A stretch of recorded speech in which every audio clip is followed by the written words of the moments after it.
Hello friends, welcome back to our channel manga mics. ఈరోజు మన topic ఏంటంటే anime versus cartoon. ఈ బ్యాటిల్లో anime మరియు కార్టూన్ మధ్య ఉన్న యాక్చువల్ డిఫరెన్సెస్ ఏంటి అని తెలుసుకునే ముందు ఒక చిన్న విషయం. చివరిలో యానిమేకి సంబంధించిన ఇంట్రెస్టింగ్ ఫ్యాక్ట్ ఒకటి చెప్తా. Let's dive into the video. Anime మరియు కార్టూన్స్ ఇవి రెండు యానిమేషన్స్కి సంబంధించినవే. సో మనం ముందుగా ఈ యానిమేషన్ గురించి ఒక హిస్టరీ తెలుసుకుందాం. మొట్టమొదటిగా కాట్సురో షాషిన్ అనే యానిమేషన్ని 1907వ సంవత్సరంలో డ్రా చేశారు. ఈ యానిమేషన్లో ఏముంటుందంటే ఒక మనిషి వాల్ మీద ఏదో రాస్తున్నట్లు ఉంటుంది. ఆ తర్వాత డల్ స్వాడ్ అనే యానిమేషన్ని 1917వ సంవత్సరంలో క్రియేట్ చేశారు. ఆ తర్వాత 1918వ సంవత్సరంలో ఒరాషిమా టారో అనే యానిమేషన్ని క్రియేట్ చేయడం జరిగింది. ఆ తర్వాత మొట్టమొదటిగా 1930వ సంవత్సరంలో డిజ్నీ వాళ్ళు ఫిడిల్ స్టిక్స్ అనే యానిమేషన్ని కలర్స్లో క్రియేట్ చేయడం జరిగింది. అంతవరకు ఇదే మొదటి కలర్స్లో ఉన్న యానిమేషన్. అప్పటి నుంచి ఇప్పటి వరకు యానిమేషన్ రూపాంతరం చెందుతూనే ఉంది. ఇలా చెప్పుకుంటూ పోతే ఈ యానిమేషన్కి చాలా పెద్ద హిస్టరీనే ఉంది. కానీ ఈరోజు మన టాపిక్ అది కాదు. మన టాపిక్ ఏంటంటే యానిమే వర్సెస్ కార్టూన్. ఇక మనం టాపిక్ విషయంకి వస్తే మొట్టమొదటిగా ఆర్ట్ స్టైల్ అండ్ డీటెయిలింగ్. ఇది మనం కార్టూన్స్లో గమనించినట్లయితే bold lines, bright colours, simple షేప్స్తో డిజైన్ చేసి ఉంటారు.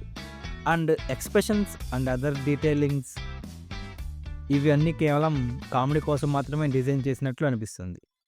యానిమే ఆర్ట్ స్టైల్ డీటెయిలింగ్ విషయానికి వస్తే ఈచ్ అండ్ ఎవ్రీ డీటెయిల్ వేరే లెవెల్లో ఉంటాయి. ఎలాగంటే ఒక క్యారెక్టర్లో ఉండే ఫీలింగ్స్, ఎక్స్ప్రెషన్స్లో ఉండే deep emotion, anger, Joy, sadness మొత్తం ఈచ్ అండ్ ఎవ్రీ డీటెయిల్ పర్ఫెక్ట్గా ఉంటుంది. అండ్ అలాగే బ్యాక్గ్రౌండ్లో ఉండే షాడోస్, ట్రీస్, క్యారెక్టర్స్ అన్నీ కూడా రియలిస్టిక్గా డిజైన్ చేస్తారు. నెక్స్ట్ స్టోరీ టెల్లింగ్ విషయానికి వస్తే కార్టూన్లో మనకి మోస్ట్లీ చిన్న చిన్న స్టోరీస్ ఉంటాయి. ఎలాగంటే ఒక ఎపిసోడ్కి మరో ఎపిసోడ్కి కనెక్షన్ అనేది ఉండదు. For example Tom and Jerry తీసుకోండి. ప్యూర్ కామెడీ అండ్ ఫన్తో మైండ్ రిలాక్స్ చేస్తూ స్టోరీ వెళ్తూ ఉంటుంది. అండ్ స్టోరీ సేమ్ ఫార్మేట్లో ఎపిసోడ్ టు ఎపిసోడ్ జరుగుతూనే ఉంటుంది. వీటికి కంటిన్యూటీ అనేది ఉండదన్నమాట. కానీ యానిమే విషయంలో అలా కాదు. మెయిన్ స్టోరీలో ట్విస్ట్లు, suspenses, flash back and back stories, అంతేకాదు సైడ్ క్యారెక్టర్లకు కూడా సపరేట్ స్టోరీస్ అండ్ డెప్త్ ఉంటాయి. ఎగ్జాంపుల్ నరుటోనే తీసుకోండి. ఒక అనాథగా మొదలై ఒక పెద్ద హీరోలా గ్రో అవ్వడం చూస్తే మనకే ఇన్స్పిరేషన్గా ఉంటుంది. మరియు నరుటోలో ఉండే క్యారెక్టర్లు 1-2 కాదు, ఆల్మోస్ట్ అటు ఇటు 100కు పైగా ఉంటాయి. అన్ని క్యారెక్టర్స్కి ఒక్కొక్క స్టోరీ ఉంటుంది ఖచ్చితంగా. ఇంత పెద్ద స్టోరీ లైన్తో యానిమేషన్స్ అనేవి క్రియేట్ చేస్తూ ఉంటారు. నెక్స్ట్ టార్గెటింగ్ ఆడియన్స్ విషయానికి వస్తే కార్టూన్స్ ఎక్కువగా కిడ్స్ని టార్గెట్ చేస్తూ ఉంటాయి. బాగా bright colours, simple visuals and హ్యూమన్ని చూడగానే కనెక్ట్ అయిపోతారు. ఇక్కడ థీమ్స్ చాలా సింపుల్గా, బేసిక్గా ఉంటుంది. ఎందుకంటే వీటిని చిన్నపిల్లలకు చాలా సింపుల్గా అర్థమయ్యే విధంగా కార్టూన్స్ని డిజైన్ చేస్తారు. అలాగే సింపుల్గా దోచుకోవడం తప్పు, స్నేహం మంచిది, ఇట్లా చిన్న చిన్న మోరల్స్, వాల్యూస్ని మాత్రమే కార్టూన్స్లో ఇంప్లిమెంట్ చేస్తారు. కానీ యానిమేలో అలా కాదు. యానిమే అనేది కిడ్స్ని, టీనేజర్స్ని, అడల్ట్స్ని అందరినీ టార్గెట్ చేస్తుంది. యానిమేలో అయితే చిన్నపిల్లల కోసం మై నైబర్ టొటారో లాంటి స్వీట్ స్టోరీస్ కూడా ఉంటాయి. అదే టీనేజర్స్కి అయితే అడ్వెంచరస్గా డ్రాగన్ బాల్, వన్ పీస్ లాంటి స్టోరీస్ అద్భుతంగా డిజైన్ చేసి ఉంటారు. అలాగే అడల్ట్స్ని టార్గెట్ చేయడం కోసం death note, attack and titan లాంటి డెప్త్ సైకాలజీ థ్రిల్లర్స్ని క్రియేట్ చేసి ఉంటారు. అంతేకాక యానిమేలో చాలా మెచ్యూర్ థీమ్స్ ఉంటాయి.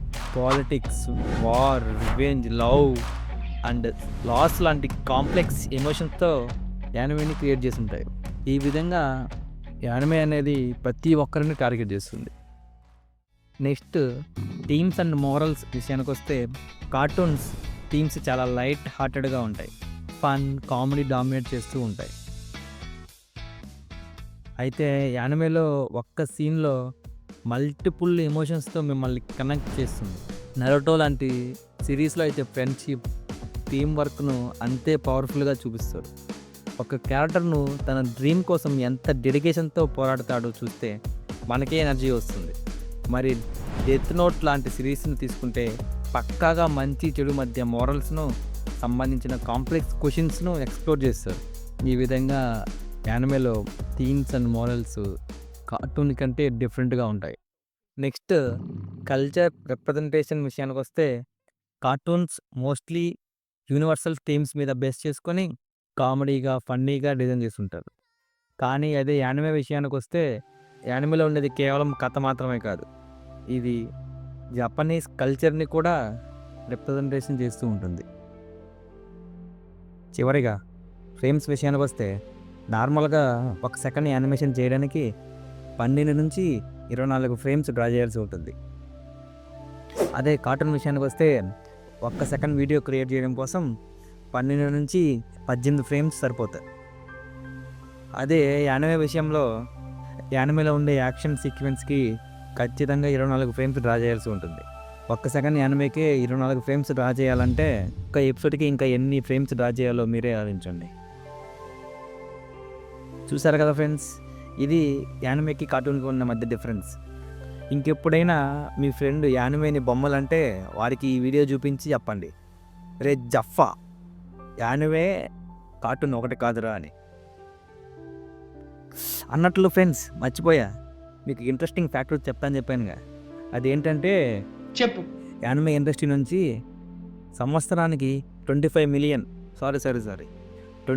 బిలియన్ డాలర్స్ కంటే ఎక్కువ ఎకానమీ జనరేట్ అవుతుందంట. అంతేకాదు మన జపాన్లో హాలీవుడ్ మూవీస్ కంటే యానిమేకే ఎక్కువ క్రేజ్ ఉంది. అది ఫ్రెండ్స్ ఇవాళ వీడియో. నెక్స్ట్ వీడియోలో మళ్ళీ కలుసుకుందాం.